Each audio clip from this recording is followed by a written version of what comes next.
Durante la guerra de 12 días, probablemente recuerdes que mucha gente decía que Irán no pidió suficiente ayuda militar a Rusia y China, así que no estaban lo bastante preparados para resistir los peores excesos de ese ataque sorpresa que lanzaron Israel y Estados Unidos. Ahora estamos en el ámbito financiero y económico, donde se dice, y lo has explicado bien, que Irán y China podrían hacer acuerdos de intercambio de divisas. Podrían facilitar mucho la tarea de contrarrestar la manipulación monetaria. Así que me pregunto, ¿cuál es el panorama completo aquí? Porque algunos decían que con el asunto de Starlink, Irán logró penetrar en Starlink y básicamente dejarlo fuera de servicio.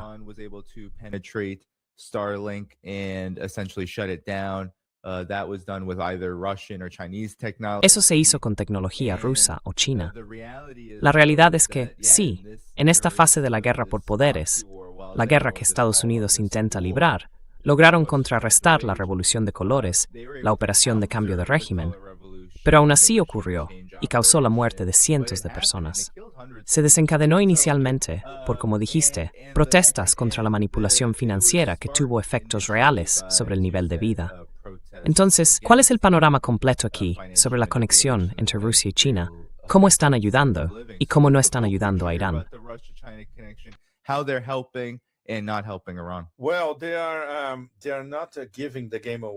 Bueno, no están revelando el juego, ¿verdad, Dani?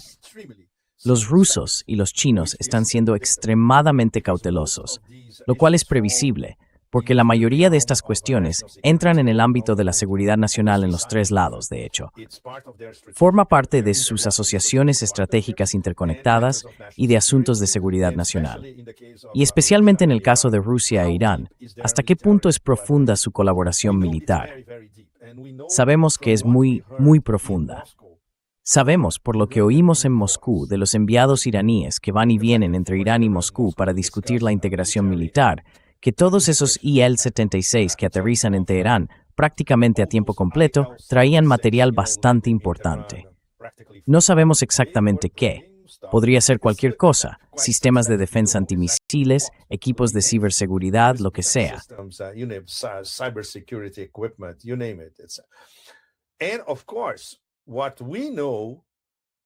Y por supuesto, lo que sabemos, y ha sido confirmado diplomáticamente por los ministerios de defensa de los tres lados, incluso se puede incluir a China, es que está absolutamente claro que Rusia y China no pueden permitir que Irán caiga. No necesariamente la caída de la estructura gubernamental actual, sino caer en el sentido de ser anexionado como vasallo o colonia del imperio del caos, el saqueo y los ataques permanentes. Esto está bastante claro en Moscú y en Pekín, pero por supuesto, la información sensible, ninguno de nosotros tiene acceso a ella. Solo sabemos que es profunda. Por ejemplo, algo que descubrimos, diría que unos días después, fue que al comienzo de la guerra de 12 días, fue el conocimiento técnico ruso lo que permitió a los iraníes restablecer su red eléctrica en menos de 48 horas.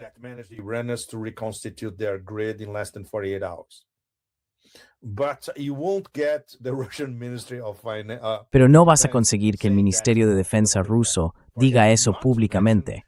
Olvídalo, por no hablar de los iraníes. Y por supuesto, por ejemplo, cuando visitamos Irán y nos reunimos con la Guardia Revolucionaria, nos mostraron, la última vez, por ejemplo, solo lo que todo el mundo en Irán ya conoce. No nos enseñaron sus misiles, hardware o software de nueva generación que ya tenían en ese momento. Parte de ello lo usaron en los últimos días de la guerra de 12 días y parte es completamente nuevo y se utilizará en la próxima operación. Así que, por supuesto, existe ese elemento de secretismo. Y al mismo tiempo, existe ese elemento de colaboración militar y científica más profunda entre Irán y Rusia, que es muy, muy estrecha.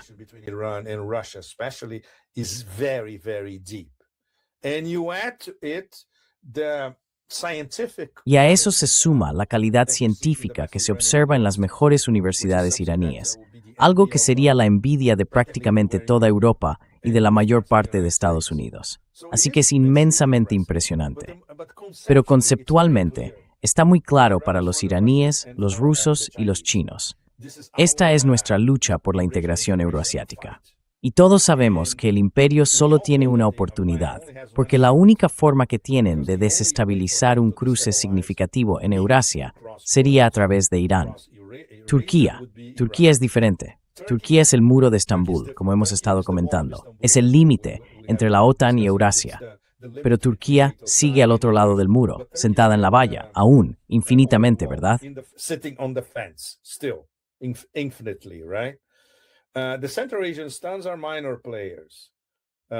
Los estados de Asia Central son actores menores. India y Pakistán son otra historia, porque están más concentrados en el sur de Asia. El sudeste asiático es diferente, es una enorme potencia comercial, pero no un gran actor geopolítico. Así que eso es todo. Nos quedamos con este cruce ancestral de Eurasia, que se remonta a los primeros imperios persas. Y por supuesto, para la gente en Estados Unidos que sigue condicionada por la interpretación de Eurasia de Mackinder, Spigman y Brzezinski, es algo que nunca pueden aceptar. No podemos permitir que Irán sea soberano e independiente. Tenemos que ir allí y desmembrarlo. Y al mismo tiempo, saben que si lo hacen, Rusia y China van a reaccionar.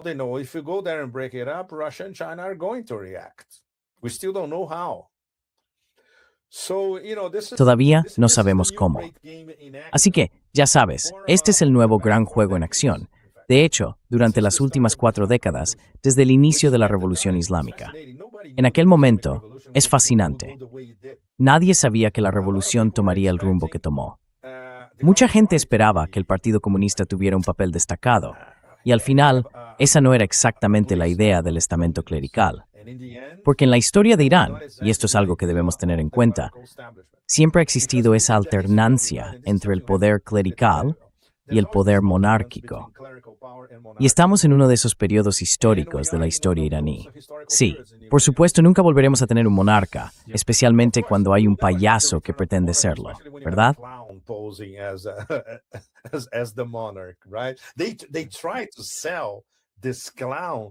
Intentaron vender a este payaso a la opinión pública occidental, y no mucha gente lo compró. Incluso aquí en Europa, muy pocos lo hicieron. Se nota enseguida que ni siquiera califica como payaso, instalado en Maryland, intentando dar lecciones a Irán desde su...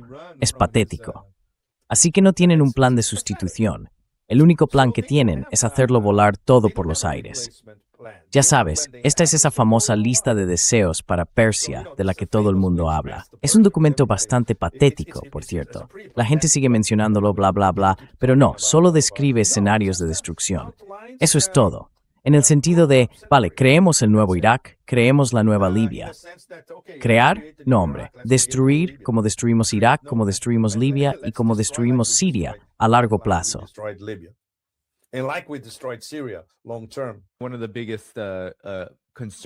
Una de las mayores preocupaciones que tienen muchas personas fuera de Irán es, ya sabes, algunos han dicho, ¿está Irán dormido al volante cuando se trata de este tipo de ataques sorpresa?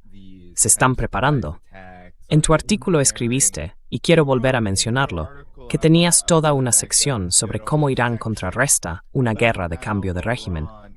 Quizá puedas entrar un poco más en los detalles aquí, porque creo que a veces la gente se centra mucho en un solo elemento, por ejemplo la inteligencia o las defensas aéreas y cosas así. Pero en realidad se trata de cómo contrarrestar un cambio de régimen. Lo explicas muy bien aquí. Hay muchos componentes en ello.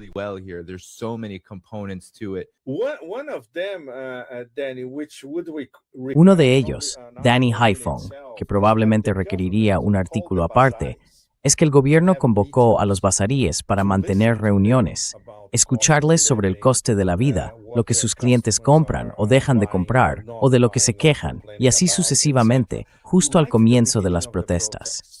¿Sabes cómo se interpretó esto en los medios de comunicación dominantes de Estados Unidos?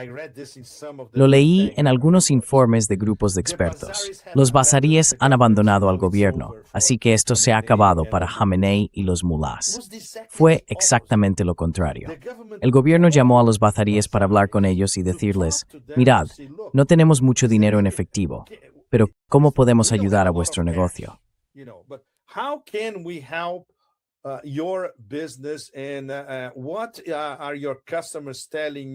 ¿Y qué le dicen sus clientes sobre el coste de la vida y todo eso?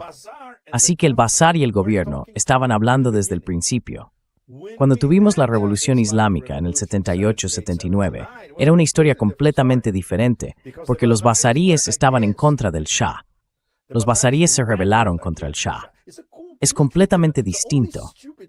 Solo gente estúpida que no sabe nada sobre la historia de Irán en los últimos 40, 45, 50 años podría decir algo así.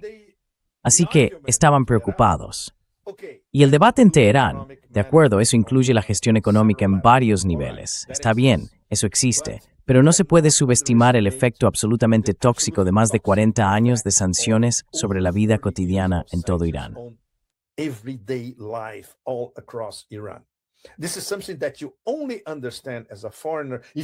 Esto es algo que solo se entiende como extranjero si vas a Irán y viajas por el país.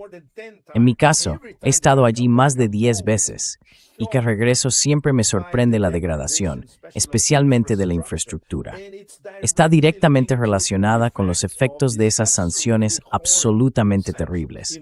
En los puertos, en los aeropuertos, en la configuración urbana, en los paisajes urbanos, aparte de las zonas de Irán que se están construyendo desde cero. Por ejemplo, cuando llegas al puerto de Chabahar, cerca de la frontera con Pakistán, están construyendo Chabahar prácticamente desde cero.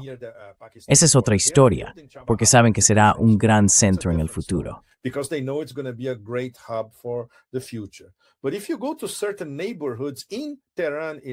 Pero si vas a ciertos barrios del propio Teherán, no al norte, que es de clase media alta, la gente de Tehran-Hali, ya sabes.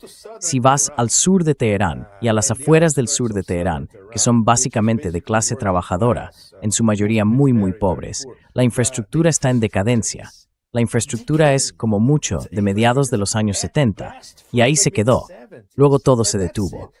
Así que, ya sabes, el hecho de que el gobierno todavía sea capaz de funcionar y de proporcionar al menos servicios básicos con todos estos problemas es en sí mismo extraordinario.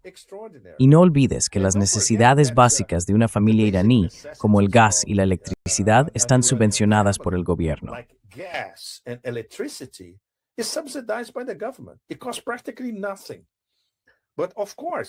Cuesta prácticamente nada.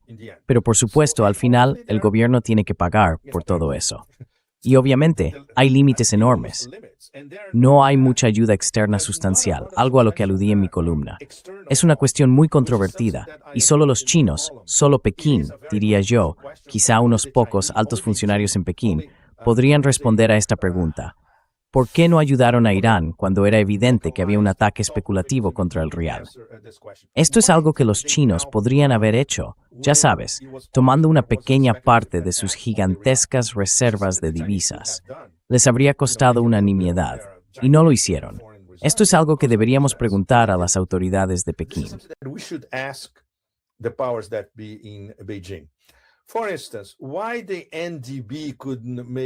Por ejemplo, ¿por qué no podría el NDB conceder algunos préstamos a Irán, teniendo en cuenta que el NDB es el banco de los BRICS e Irán es miembro de los BRICS? ¿A qué llegamos? Al poder del dólar estadounidense. Los estatutos del NDB, el banco de los BRICS, están en dólares estadounidenses. Si conceden un préstamo a Irán, y este pasa por el sistema financiero internacional y está vinculado al dólar, el propio NDB quedará sometido a las sanciones estadounidenses. Lo que demuestra una vez más, y esto es algo que dice mi querido amigo Paulo Nogueira Batista, uno de los cofundadores del NDB, que tenemos que empezar desde cero. No se puede tener un banco de desarrollo para el sur global utilizando la moneda del imperio. Es completamente impensable. Así que, como puedes ver, las limitaciones que enfrenta Irán son enormes. The constraints on Iran are tremendous. Their staying power is wow. Su capacidad de resistencia es, realmente muy impresionante. Y se conecta con algo mucho más sutil que va más allá de la ideología. Algo metafísico, de hecho. El concepto chi de resistencia, ¿verdad? El concepto chi de martirio. Si te conviertes en mártir, es por una causa superior. Pero sobre todo el concepto chi de resistencia bajo la máxima presión del imperio, en este caso, que se remonta al mismo inicio de la Revolución Islámica. Sabes, la conceptualización de la Revolución Islámica consistía en vincular el anticolonialismo con este concepto chi de resistencia. Así que ahora tenemos, podríamos decir, una variación de esos ideales. Los ideales puros del comienzo de la Revolución Islámica, bueno, muchos de ellos se corrompieron.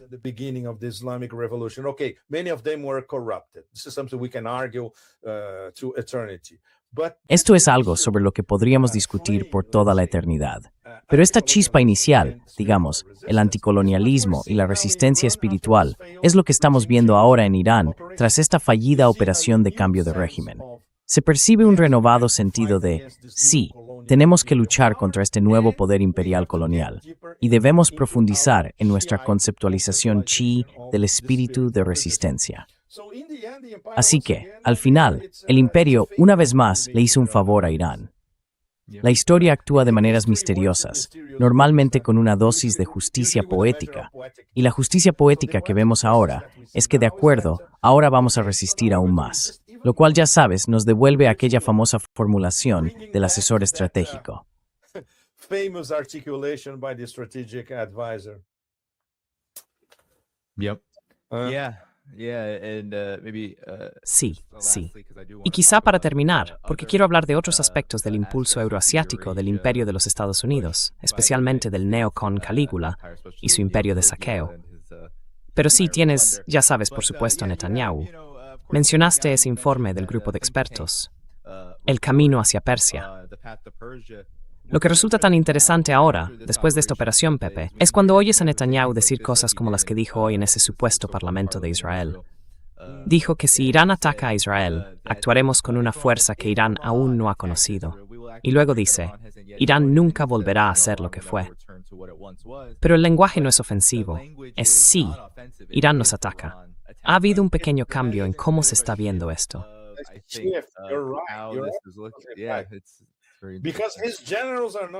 Porque sus generales no son estúpidos, saben lo que puede pasar. Netanyahu no es un experto militar, al contrario. Pero sus generales vieron lo que hicieron unos pocos misiles hipersónicos iraníes, y eso que fueron solo unos pocos, no 1000. Y, ya sabes, han estado circulando por todas las redes sociales informes sobre que Irán tiene 2.000, incluso 20.000 misiles en movimiento. Por supuesto, no sabemos realmente cuánto de eso es cierto.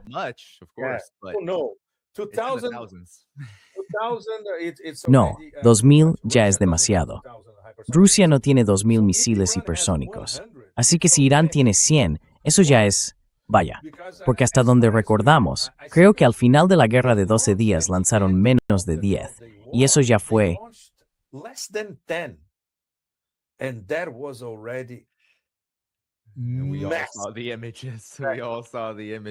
Y todos vimos las imágenes, lo que ocurrió allí.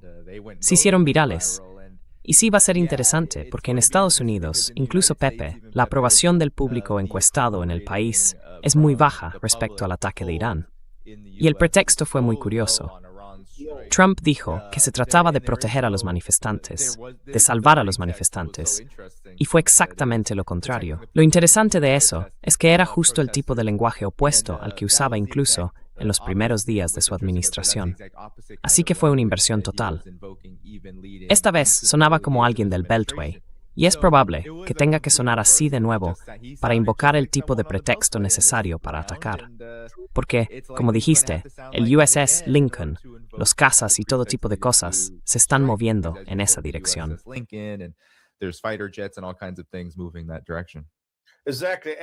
Exacto. Y puede optar por el maoísmo plausible. En leo amengi fermen y wo kanema. Sí. Sí. Como todos sabemos, el único tema del planeta ahora mismo es Groenlandia.